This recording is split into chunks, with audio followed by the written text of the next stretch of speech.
అని అది సెంటర్లో మార్చమంటారు.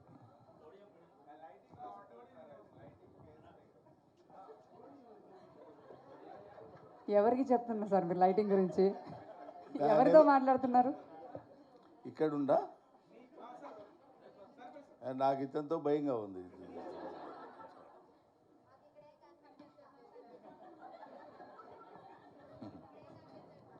అటోళ్ళు కనపట్లేదండి, మరి వాళ్ళని ఏం చేయమంటారు? ఇటోళ్ళు కనపట్లేదు వీళ్ళు అంటారు, వాళ్ళకి కనపడినా పర్లేదు మాకు కనపడాలని వీళ్ళు అంటారు. వెనకాల పాపం వాళ్ళు నా హైట్ ఉన్నోడు బ్యాచ్కి అసలు కనపట్లేదు. ఏంటి పరిస్థితి ఆలోచించండి. ఇక్కడ కనపడాల్సిన అవసరం లేదు, వినపడితే చాలు కదా.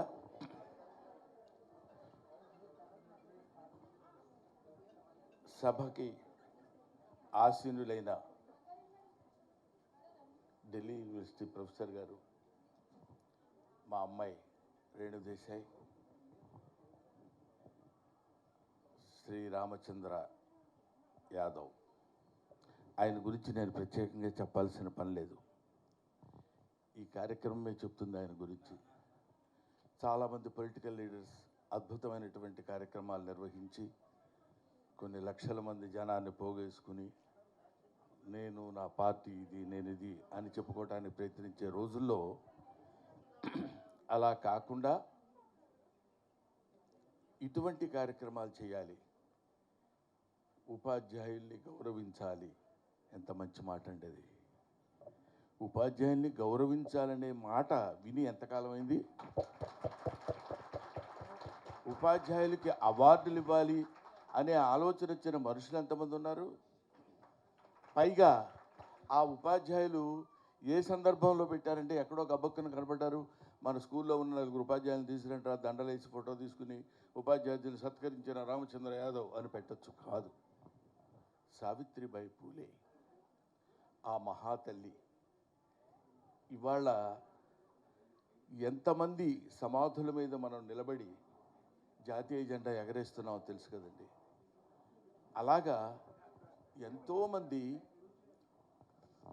మహనీయుల యొక్క, ముఖ్యంగా స్త్రీల యొక్క ఆశయాల మీద మనం బతుకుతూ, ఇందాక అమ్మాయి చెప్పింది, నేను వాళ్ళు ఇక్కడ నిలబడి మాట్లాడగలుగుతున్నానంటే that all credit goes to Savitribai Phule. ఎంత కష్టపడ్డారండి. మనుధర్మ చరిత్రలో ఆయన మను ఏం చెప్పాడంటే స్త్రీలకి చదువు ఉండకూడదు, స్త్రీలు అసలు బయటకు వచ్చి కనపడకూడదు. ఆల్మోస్ట్ ఇప్పటికే అవే కొంచెం ఫాలో అవుతున్నట్టున్నారు. స్త్రీలు చదువుకోకూడదు, స్త్రీలు బయటకు వచ్చి మాట్లాడకూడదు. అందుకనే ఇప్పటికీ మనకి కొన్ని బాగా మారుమూల పల్లెటూళ్ళలోకి వెళ్ళినప్పుడు ఎవరైనా ఇంట్లోకి వచ్చి మాట్లాడితే గబుగ్గురు గుమ్మం పక్కకి వెళ్ళి వారు లేరండి ఇంట్లో అని చెప్తారు. అది సంప్రదాయం అని. అదే కాకుండా ఇంకా ఇంకా ఇంకా స్త్రీ చదువుకుంటే వేదాల్లో చెప్పబడింది ఏంటంటే వర్షాలు పడవు, కరువు కాటకాలు వస్తాయని. ఆ భయం కూడా పెట్టారు.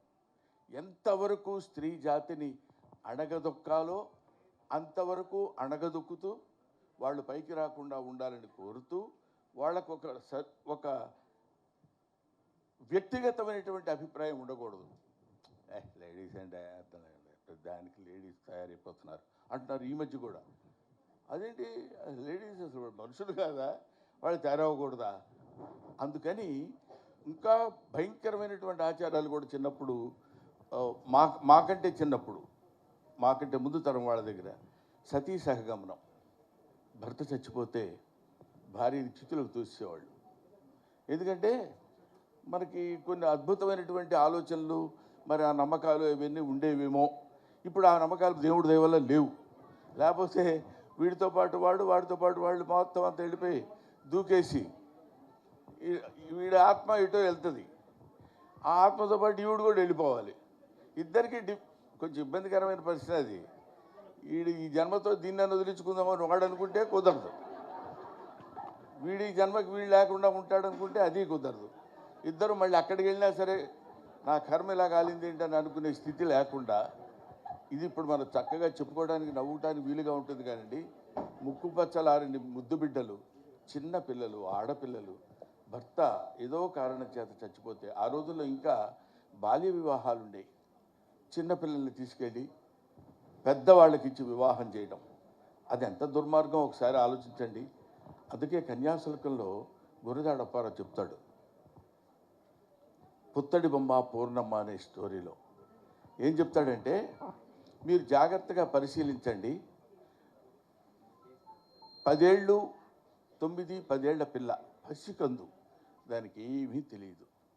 దాన్ని 60 ఏళ్ళ 70 ఏళ్ల వాడితో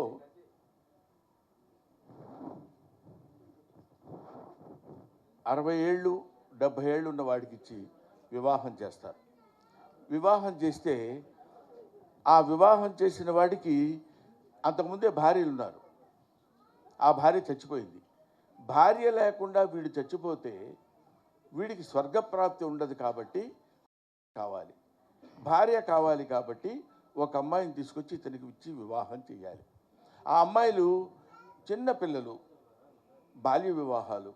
వాళ్ళ తల్లిదండ్రుల దగ్గరికి వెళ్ళి, మంచివాడు, పెద్దవాడు, బాగా డబ్బున్నవాడు, వాడితో వివాహం చేసుకుంటే మంచిదే కదా అని నచ్చజెప్పి అతనికిచ్చి వివాహం చేస్తారు. ఇది వినటానికి చాలా బాగుంటుంది. ఇక్కడ ఒక భయంకరమైనటువంటి దారుణమైనటువంటి విషయం ఏంటంటే, హలో మీరు మాట్లాడుతుంటే లేకపోతే ఇక్కడ చాలా అర్థం చేసుకోవాల్సి, హృదయ విదారకమైన విషయం చెప్తున్నప్పుడు ఫోటోలు ఎప్పుడైనా తీసుకోవచ్చు, ఒక ఫోటో మిస్ అయినా కూడా పర్వాలేదు. 70 ఏళ్ల వయోవృద్ధుడు గదిలో ఉన్నప్పుడు 9 ఏళ్ల ఆడపిల్లని అలంకరించి, దానికి శృంగారం తెలియదు, ముద్దు ముచ్చట తెలియదు, ఏమీ తెలియదు, అలంకరించి పూలు పెట్టి చీర కట్టి పాల గ్లాస్ చేతిలో ఇచ్చి ఆ గదిలోకి తోస్తారు వీళ్ళు.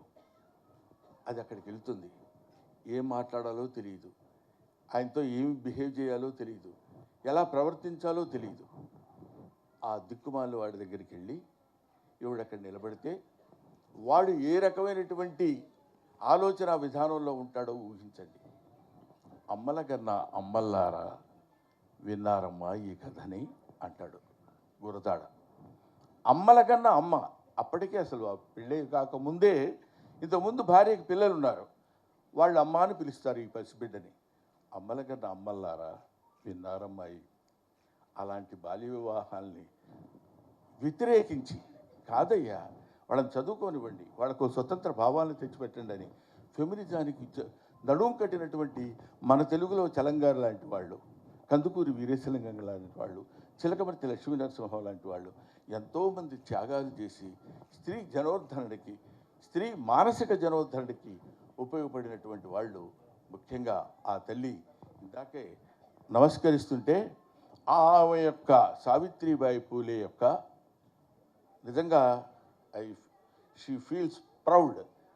ఆవిడ పూనాలో పుట్టింది, నేను పూనా అమ్మాయిని అని చెప్తుంటే, అటువంటి ఆమె పుట్టినరోజు సందర్భంగా ఈ కార్యక్రమం నిర్వహించాలి, ఇలాంటి కార్యక్రమాలు చేయాలి, మనం చేయవలసినటువంటి కార్యక్రమాలు ఇవి అని తెలుసుకుని ఇలాంటి కార్యక్రమాలు చేయడానికి శ్రీకారం చుట్టినటువంటి మన రామచంద్ర యాదవ్ గారు గొప్పవాడు అనటం కంటే ధన్యుడు, ధన్యజీవి.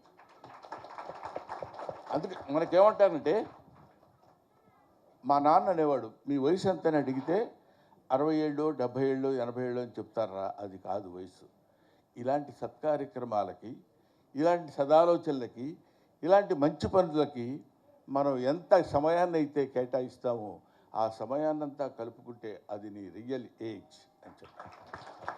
ఇవాళ ఈ కార్యక్రమం ద్వారా మనకు అంతో ఇంతో వయస్సు పెరిగింది, ఇలాంటి కార్యక్రమాల ద్వారానే పెరుగుతుంది. ఇటువంటి కార్యక్రమాలు నిర్వహించాలనేటువంటి ఆలోచన రావడం, ముఖ్యంగా బీసీలు, అదొకటి. ఎందుకు మరి ఆలోచన రాదో తెలియదు. భూగోళం అంతా ఒకటే, ఇక్కడున్నా, ఇంకో చోటున్నా, ఇంకో వాడలో ఉన్నా, ఇంకొక పేటలో ఉన్నా, వాళ్ళు వీళ్ళు వేరు వేరు కాదు. దేశమంటే మట్టి కాదు, ఈ దేశమంటే మనుషులు. తిండి కలిగితే కండగలగదు, కండగలవాడైన మనిషి. మంచి అన్నది మాల అయితే మాల నేను అవుతానన్నాడు గురజాడ అప్పారావు గారు. ఆయన ఎందుకు చెప్పాడంటే మనం ఇక్కడ నిలబడ్డాం, నువ్వే దగ్గర అనే రోజులు. ముట్టుకోకూడదు, స్పృశించకూడదు, ఒక మనిషిని ఇంకొక మనిషి ముట్టుకోకూడదు. జంతువులకు కూడా లేదు ఆ అభిప్రాయం. చక్కగా కలిసిమెలిసి ఉంటాయి.